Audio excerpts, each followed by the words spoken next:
Oi pessoal, muitas vezes a gente viu jogos como personagens de cenários coloridões no estilo mais cartoon ser desprezados por uma parte do grupo de gamers. É esse preconceito que os Killtenaps vão contra, trazendo jogos de nave difíceis numa roupagem aparentemente infantil. Hoje a gente vai falar do Cotton Reboot, o jogo que celebra os 30 anos da bruxinha ruiva viciada em doce no PlayStation 4 e no Nintendo Switch. Vocês estão com o PV, não Jogos Mofados. Vamos lá! Mas antes de qualquer coisa, deixe seu joinha no vídeo, inscreva-se no canal e clique no sininho para receber notificações. Também siga o Jogos Mofados no Instagram e no Facebook. Tem o link aqui embaixo na descrição do vídeo. Se você assiste os Jogos Mofados, dê uma força para o canal para que ele chegue para mais pessoas que, como a gente, curtem videogame. Claro que 30 anos merece comemoração e a BIP caprichou no ano em que a Cotton vira balzaquiana. Para levar a bruxinha ruiva para o PlayStation 4 e para o Switch, trouxeram para a gente a versão do X68000, que é considerado por muitos a melhor versão do jogo do fliperama. A série Cotton começou como um shmup nos fliperamas pelas mãos da Success, o Cotton Fantastic Night Dreams, em 1991. Ele trazia uma jovem bruxa alemã chamada Nata de Cotton, viciada em doce Willow. Por mais que ela acabe salvando o mundo no final, ela só embarca na aventura com a promessa de comer um doce Willow no final, o que nunca acontece e virou piada recorrente na série. O jogo no fliperama foi conhecido como um devorador de fichas, osso duro de roer, mas ele teve algumas versões domésticas para quem queria economizar no fliperama. Entre essas versões, a do X68000, computador que era uma plataforma de jogos que deixava os PCs da época comendo poeira. Com som sintetizado e digital, chip de vídeo com muitos recursos e muita memória, o computador era usado como estação gráfica e foi kit de desenvolvimento de muitos jogos, em especial a placa CPS-1, de onde saíram sucessos como Final Fight e Street Fighter 2. Assim, a versão X68000 desses jogos eram perfeitas, já que era o próprio jogo do fliperama. Assim, não foi surpresa que a versão do X68000 do Cotton saiu melhor que o original, já que o fliperama usava um hardware antigo e bem mais modesto. O jogo trouxe melhoras no departamento sonoro e nos gráficos e trocou duas fases com um resultado bem legal, mas tinha um problema. O X68000 era muito caro na época, mesmo pro bolso japonês, e no ocidente ninguém nem sabia o que era o X68000, então essa versão não foi muito conhecida, mesmo no Japão. Isso leva a gente ao lançamento da BIP, agora em 2021. Sim, aquela mesma BIP que tem uma loja bem bacana em Akihabara e vende jogos antigos e fliperama. A base do jogo é a versão do X68000, que roda como o jogo original. Uma oportunidade boa para quem nunca jogou o X68000 e agora pode ter esse jogo. O jogo é simples, a Cotton pode atirar nos inimigos que, ao serem destruídos, deixam cair cristais.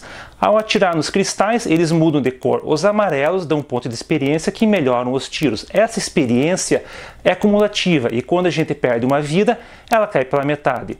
Os outros cristais dão magias que podemos usar durante o jogo. O azul para uma magia de raio e vermelho para uma magia de fogo. Se ao invés de simplesmente usar a magia, a gente segurar o botão, a magia carrega e faz especial. A magia vermelha faz a fada Silk disparar pela tela em chamas, derrotando inimigos, enquanto a azul cria um escudo temporário em torno da Cotton.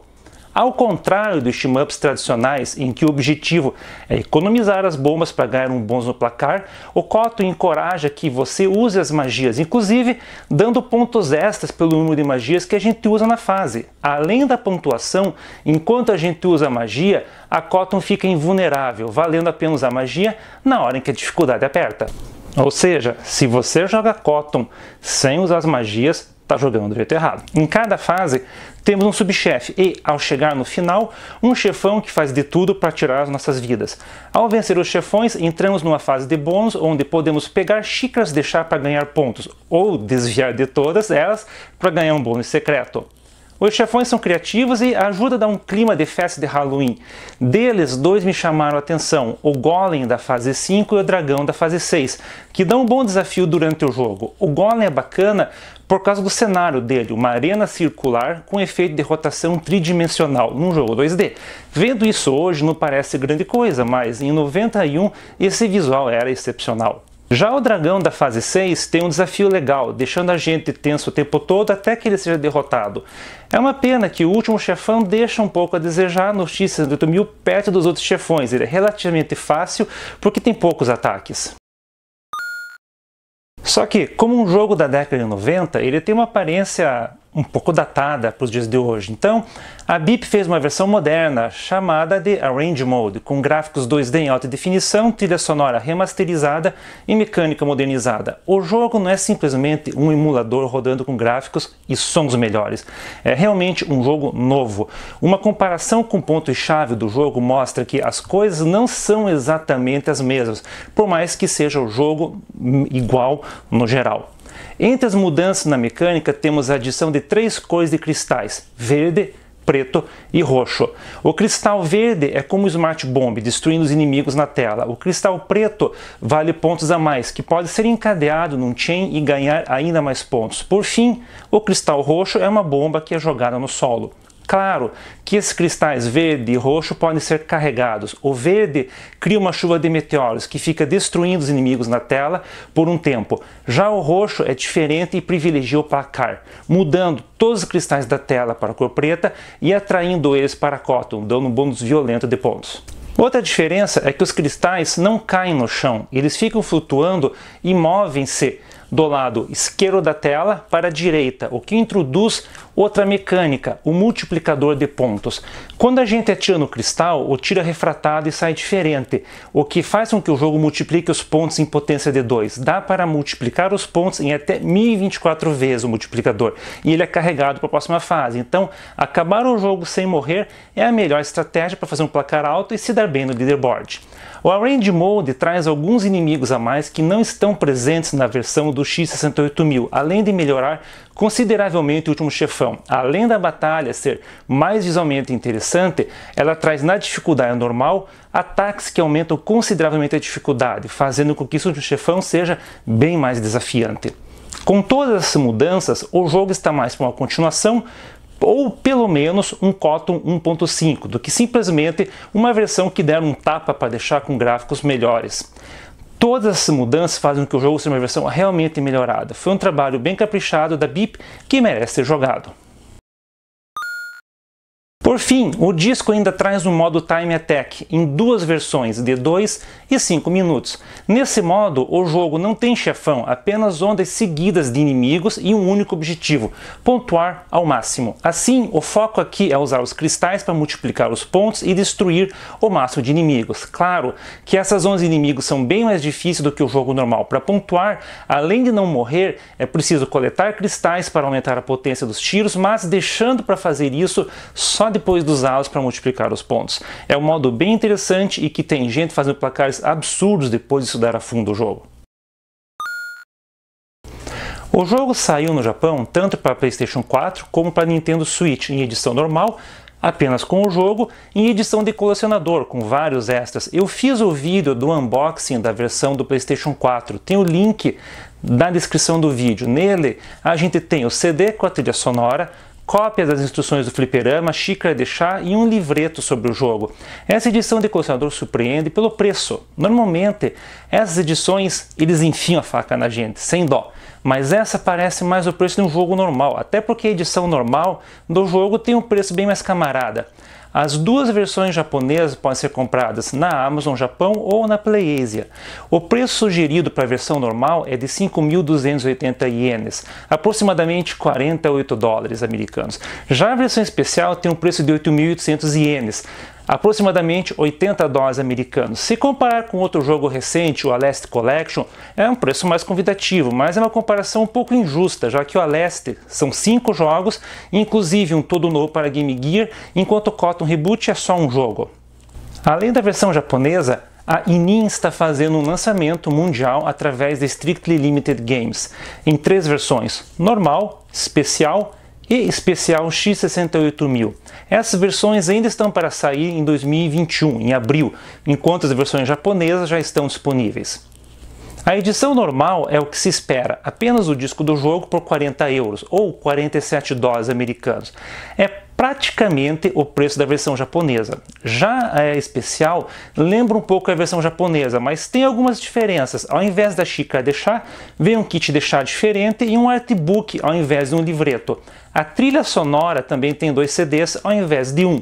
Apesar de vir coisas a mais, o preço também é mais salgado, 80 euros ou 96 dólares americanos, 16 a mais que a versão japonesa.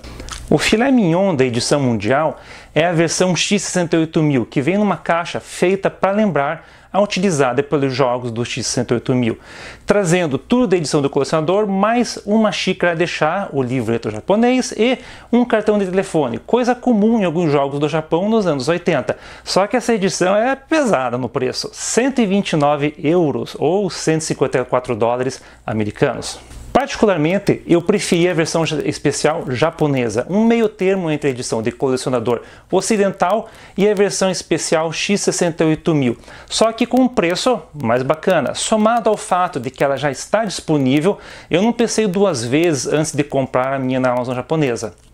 Para quem ainda está na dúvida, o jogo só vai ter um disco prensado para PlayStation 4 ou só um cartucho para Switch. Então, a versão da Strictly Limited Games vai ser igual à versão japonesa. Inclusive, a versão original vinha com legendas em inglês e francês, que foram desabilitadas tanto no Switch como no PlayStation 4 por um patch. Tentativa chata de fazer com que as pessoas esperem o lançamento da versão ocidental ao invés de comprar do Japão.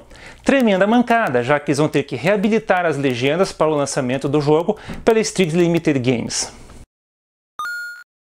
Hoje a gente falou do Cotton Reboot, como é o jogo e o que vem nas edições dele. É um jogo caprichado que qualquer fã de shmup deve dar uma olhada, porque o resultado ficou, olha, sensacional. Pessoalmente, eu curti muito e passei uma semana bem divertida praticando ele bastante, até fiz um long play sem continuar na Range Mode na dificuldade normal. Se você tem curiosidade de ver, clique no link aqui na descrição do vídeo. Eu recomendo ele, pessoalmente, tanto para quem é admirador de shmups, como para o público que não conhece muito do gênero. Ele tem uma curva de aprendizado legal, mesmo quem não sabe jogar um shmup, um jogo nesse estilo, vai ter um desafio justo na dificuldade easy e aprender aos poucos como usar as mecânicas do jogo. Se você coleciona jogos, a versão de colecionador japonesa tem um custo-benefício mais atraente e traz uma combinação de itens entre as 2 edições especiais da Strictly Limited Games, com a vantagem de ter um preço mais camarada. Pessoal, se você curtiu o vídeo, deixe seu joinha, assine o canal e clique no sininho para receber notificações.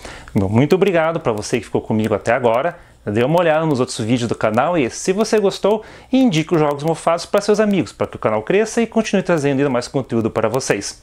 Por hoje é isso, um grande abraço e até a próxima!